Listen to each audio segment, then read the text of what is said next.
आज आपण अंड्याचा एक वेगळा प्रकार बनवतोय बघा, नवीन रेसिपी। आता हे 4 अंडी मी उकडून घेतली। आता याला चिरा पाडते। हे बघा, अशा थोड्या थोड्या चिऱ्या पाडायच्या वरच्यावर अशा।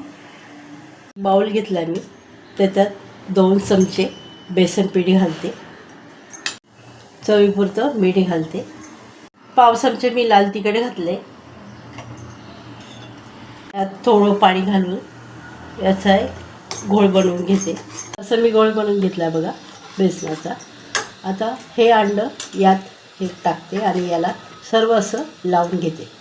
असं मी हे लावून घेतले आणि आता याला कॉर्नफ्लेक्समध्ये घोळवते। असं गॅसवर मी कढई ठेवली, त्यात तेल घातले, तेल चांगलं तापले आणि आता हे अंडं यात टाकून घेते आणि फ्राय करून घेते।